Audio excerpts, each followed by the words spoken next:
Salut à tous, c'est Déléon Peta de la chaîne Journal Geopolitica Mondial, et enfin l'accord entre les États-Unis et l'Iran pour mettre fin à la guerre est sorti, n'est-ce pas? Non, ce n'est pas vraiment ça, d'accord? Malgré la célébration de la presse et de Donald Trump, il est vrai que ce n'est pas exactement un accord pour cesser les hostilités, car il reste encore beaucoup de choses en suspens. C'est, disons, un mémorandum d'accord commun, pour ainsi dire. Mais cela indique déjà des potentiels. Si cela continue, n'est-ce pas, si cela va dans cette direction, des potentiels sur ce que l'on gagne et ce que l'on perd, qui gagne le plus, qui perd le plus dans ce conflit. Et que puis-je dire? Après tout, si l'accord se termine maintenant, qui a gagné la guerre? Les États-Unis, l'Iran ou Israël? Et la réponse est, cela dépend pour qui vous soutenez. Parce qu'en réalité, cet accord est assez, disons, confus. En résumé, chaque camp affirme avoir gagné la guerre. Cela peut sembler étrange, car il paraît impossible que les deux camps se disent vainqueurs. Et, mec, alors là tu n'as vraiment aucune notion d'histoire. Souvent, dans l'histoire, quand une guerre se termine sans vainqueur clair, chaque camp affirme avoir gagné puisque chacun prétend avoir atteint ses objectifs. Donc, il va falloir qu'on regarde sur le long terme ce qui est le plus favorable à l'un ou à l'autre. Et je vous préviens déjà que ça se termine plutôt équilibré, dans ce sens-là, avec des points en faveur de l'un et des points en faveur de l'autre. Mais apparemment vaincu, du moins pour l'instant. Parce qu'il faut rappeler que cela peut changer dans les prochains jours s'il y a d'autres attaques. Mais si c'était maintenant, dans ce contexte, le vaincu serait Israël, d'accord ? Ni vraiment l'Iran, ni vraiment les États-Unis, même si les deux camps ont aussi subi des défaites, mais ils peuvent aussi obtenir quelques victoires. Donc, à court terme, c'est quelque chose de très flou. Cela va beaucoup dépendre de savoir si, à moyen et long terme, ils respecteront les accords, ce dont je doute, soit dit en passant, et surtout de la façon dont ils vont s'adapter et réagir si ces lignes sont maintenues. Et la première chose convenue entre les deux, c'est la cessation des hostilités. C'est-à-dire que l'Iran s'engage maintenant à ne plus attaquer les bases militaires américaines et celles des alliés du Golfe. Et les États-Unis disent bon maintenant qu'ils n'attaqueront plus l'Iran. Rappelons que nous faisons cette vidéo maintenant, lundi 15. Donc si cela arrive le 16, ne dites pas que cette vidéo a mal vieilli, ce n'est pas moi qui fais l'accord. Je ne fais que rapporter ce qu'ils ont dit, d'accord ? Il se peut que cet accord ne tienne pas, et comme je l'ai dit, je pense même qu'il est probable que la situation reste encore tendue, parce que cet accord est très flou. Mais ils garantissent donc la fin des hostilités entre eux.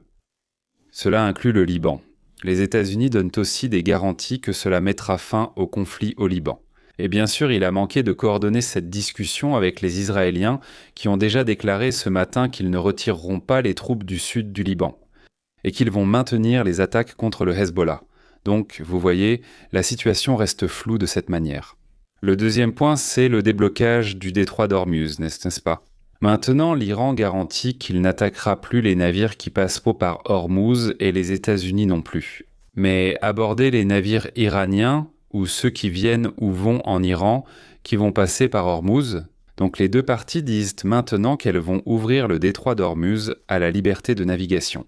Ce qui est une victoire. Surtout pour les pays du Golfe, dont l'économie a été gravement touchée par ce blocus. Comme je l'ai mentionné plus tôt, il reste des points en suspens. Les États-Unis et l'Iran ont accepté un délai de 60 jours, pas d'hostilité afin de négocier précisément ces points en suspens. Nous allons voir s'ils vont respecter ces 60 jours ou non, mais ils se sont mis d'accord sur ce délai de 60 jours, n'est-ce pas, pour finaliser les détails de l'accord. Alors, remarquez encore une fois, ça a été célébré très très tôt par la presse et par Donald Trump, parce qu'il y a encore beaucoup de choses à venir. Et qu'est-ce qui est convenu maintenant en termes importants pour l'Iran? L'Iran s'engage à ne pas développer d'armes nucléaires et à ne pas étendre son programme nucléaire, même à des fins civiles. Là, ici, l'interprétation est un peu douteuse parce que, en fait, ceux qui sont favorables aux États-Unis vont dire que, regardez, les États-Unis ont réussi à démanteler le programme nucléaire iranien en les amenant à accepter de ne pas développer la bombe atomique. Le problème, c'est que l'Iran avait déjà dit cela. L'Iran avait déjà affirmé à plusieurs reprises qu'il ne développerait pas la bombe atomique. Donc, fondamentalement, ce que les États-Unis, en termes de capacité nucléaire obtenue des États-Unis, c'est la même chose qu'avant le conflit. On peut dire qu'ils sont revenus au début de la dispute, n'est-ce pas? On n'est pas vraiment arrivé à une victoire parce que non seulement les Iraniens peuvent éventuellement rompre cet accord, mais en plus c'est exactement ce qui existait déjà auparavant. En somme, les États-Unis ont accepté de revenir à la situation d'avant le conflit. Pour les Iraniens, en revanche, s'ils continuent dans cette direction et ne développent vraiment pas de bombes atomiques et n'élargissent pas leur programme nucléaire, y compris les installations civiles à travers le pays, cela soulève une autre question. À savoir, ils deviennent à nouveau vulnérables aux attaques des États-Unis et d'Israël, n'est-ce pas? Cependant, il faut considérer ceci. Le développement du programme nucléaire iranien déplaît à Israël et aux États-Unis, mais ne pensez pas qu'il y ait un soutien de la Russie ou de la Chine pour que les Iraniens développent une bombe atomique. Ni les Chinois ni les Russes ne le veulent. Le développement nucléaire de l'Iran. Les Russes parce qu'ils gagnent beaucoup dans cet équilibre en se maintenant sur une ligne entre Israël et l'Iran. Il faut rappeler, comme je l'ai déjà dit auparavant, que les gens ignorent la profondeur des relations russo-israéliennes, qui sont colossales. Elles sont même plus importantes que les relations russo-iraniennes. L'Iran sert beaucoup plus, disons, de soutien militaire pour les Russes contre la présence militaire américaine dans la région du Moyen-Orient. Mais en fait, les relations politiques et économiques de la Russie sont avec Israël et non avec l'Iran, d'accord ? Et la Chine, évidemment, elle ne veut pas d'un voisin nucléaire supplémentaire. Aucun pays au monde n'a autant de voisins nucléaires que la Chine. Corée du Nord, Inde, Pakistan, Russie, ce sont 4 pays, et maintenant, si vous en ajoutez un 5e, l'Iran, ce serait un scénario très mauvais pour les Chinois. Après tout, rien ne garantit qu'ils ne changeront pas de camp dans 20, 30, 40 ou 50 ans, n'est-ce pas? Ils pourraient alors s'opposer à la Chine. C'est peu probable, je pense, qu'il y ait une détérioration des relations entre l'Iran et la Chine, mais les Chinois, évidemment, ne voudront pas prendre ce risque. Je pense qu'il est même beaucoup plus probable qu'il y ait une détérioration des relations entre les Iraniens et les Russes qu'entre les Iraniens et les Chinois. Mais de toute façon, la Chine ne veut pas d'un Iran nucléaire, car ce serait aussi un problème pour eux à l'avenir. Donc il faut aussi prendre cela en considération. Ils dépendent de ces relations avec les Russes et les Chinois, et s'ils développent des armes nucléaires, ils le feront parallèlement aux intérêts russes et chinois. Eh bien, s'ils suivent cette voie, ils pourraient trop en déplaire à ces pays, devenir encore plus isolés, et là, oui, ce serait un mauvais scénario pour eux. C'est une perception stratégique actuelle, avec laquelle je ne suis pas d'accord. Il suffit de regarder la Corée du Nord, qui a littéralement appuyé sur l'accélérateur, développé la bombe atomique, puis négocié, n'est-ce pas? Mais les Iraniens pensent qu'ils suivent cette direction. En contrepartie, les États-Unis garantissent à l'Iran qu'ils vont alléger les sanctions. Ici, je pense que c'est important. Les Américains auraient eu plus de succès s'ils l'avaient en fait plus tôt. D'accord ? Si les États-Unis avaient négocié et allégé les sanctions et tenté de se rapprocher du régime iranien, il est beaucoup plus probable qu'ils auraient eu du succès qu'avec une attaque militaire. Mais on ne fait pas confiance à une dictature, je ne sais pas quoi. Regardez, la classe moyenne iranienne et l'élite iranienne sont complètement passionnés par le consumérisme américain, ne vous y trompez pas. Mais ils sont radicaux. Regardez, la génération de la révolution iranienne, les dirigeants iraniens des années 70 et 80 sont déjà morts ou ne sont plus au pouvoir. Aujourd'hui, c'est un autre pays avec une autre jeunesse qui a une autre mentalité. L'attaque militaire contre l'Iran sert bien plus à les radicaliser et à les rendre anti-américains que si on arrivait là-bas avec des produits américains. Il ne fait aucun doute que s'ils adoptaient une approche plus douce, plus subtile pour ainsi dire, ils auraient eu beaucoup plus de succès avec les Iraniens qu'en utilisant la force militaire, n'est-ce pas? Ils auraient pu traiter avec l'Iran comme avec la Chine dans les années 70 pour affaiblir l'URSS, non? Ils se sont rapprochés de la Chine en libéralisant leur marché. Ils auraient pu faire pareil avec l'Iran, ce qui aurait été bien plus facile.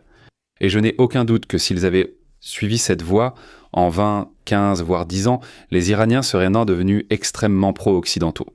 Mais les États-Unis ont préféré y aller à fond militairement.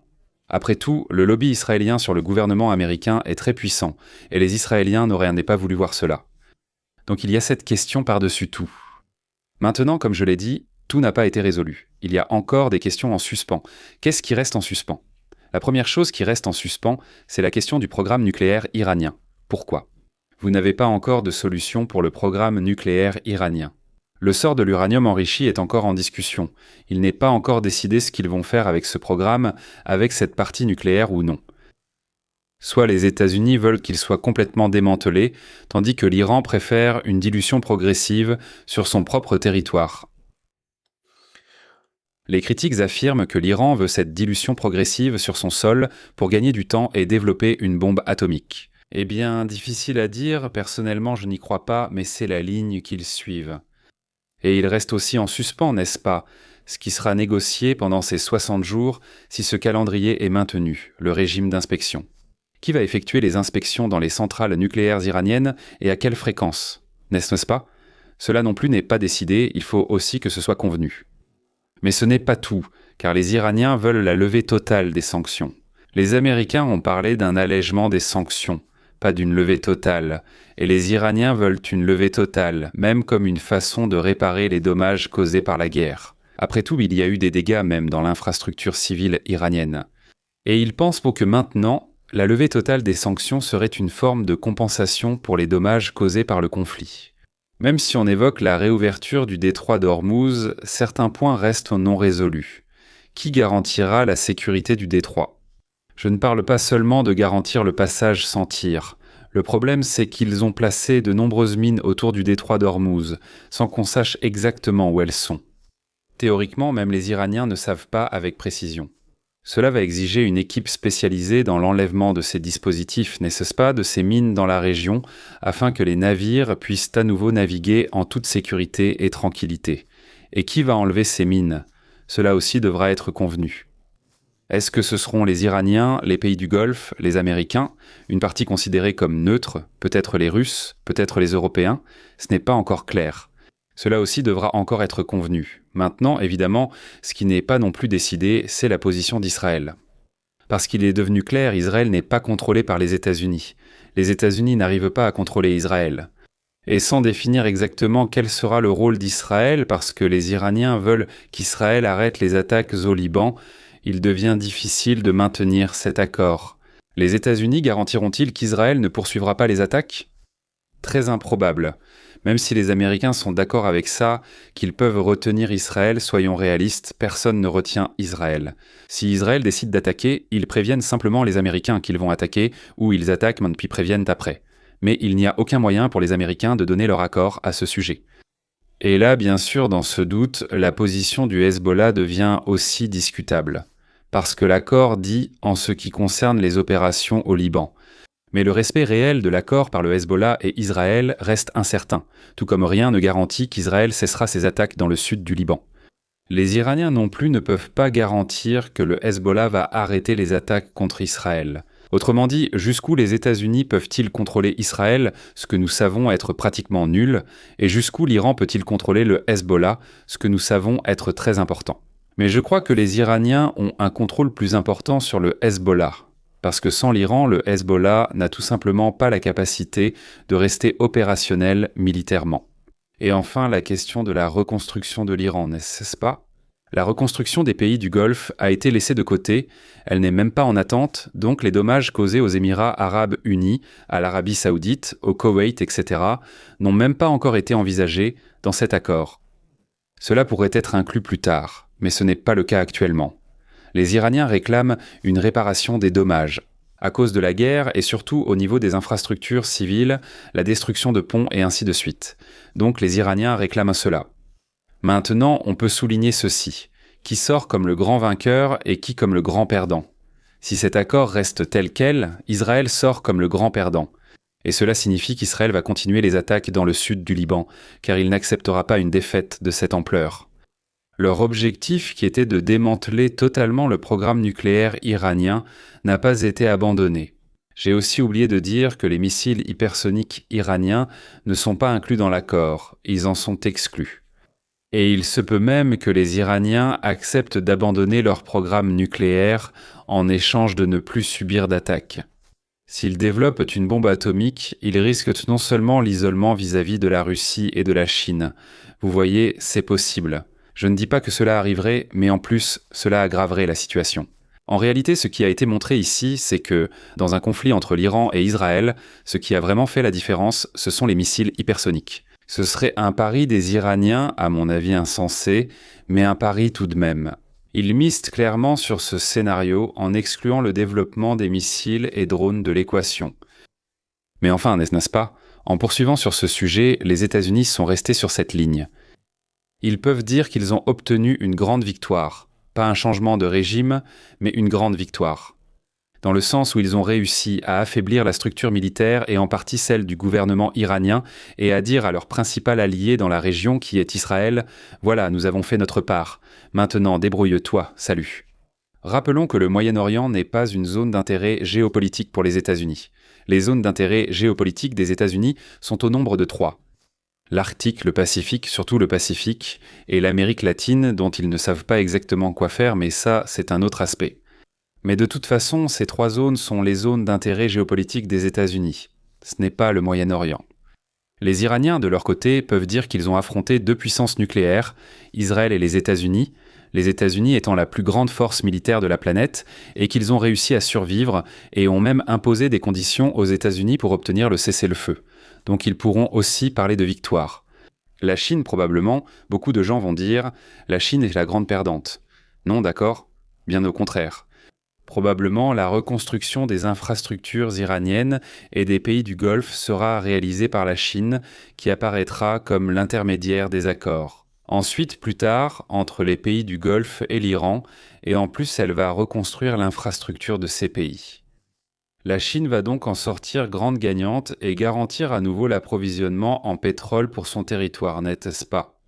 Les Russes peuvent aussi dire qu'ils ont eu une certaine victoire à ce sujet, parce qu'ils ont réussi à équilibrer. Ensuite, les relations israéliennes et iraniennes ont réussi à rester, disons, équilibrées dans la relation entre ces 2 pays. Je ne dirais pas neutre, mais ils ont réussi à s'équilibrer dans ces relations. Et ils ont vu leur grand ennemi, n'est-ce pas, leur grand rival. Ennemi est un mot très fort, ils ne sont pas ennemis, mais leur grand rival, qui sont les États-Unis. Subir là-bas une gêne militaire. Les États-Unis n'ont pas réussi à obtenir une victoire militaire totale, n'est-ce pas, et en plus, ils ont vu leur capacité défensive s'user, n'est-ce pas? Il convient de rappeler que les munitions intelligentes fabriquées et utilisées par les États-Unis mettront beaucoup de temps à être remplacées, et cela aura même un impact en Ukraine. Inutile d'évoquer Taïwan pour les Chinois, le désordre est déjà évident. De toute façon, la Russie en sort aussi gagnante. Est-ce une situation gagnant-gagnant pour tous ? Oui, plus ou moins. Cela va beaucoup dépendre de l'argument, de la discussion, mais le fait est que pour l'instant, en suivant cette direction, le grand perdant serait Israël. Et c'est pour cela que je pense qu'Israël ne va pas rester sans rien faire. Elle va continuer les attaques. Donc je suis un peu sceptique quant au fait que ces accords vont avancer ou vont se terminer de cette façon.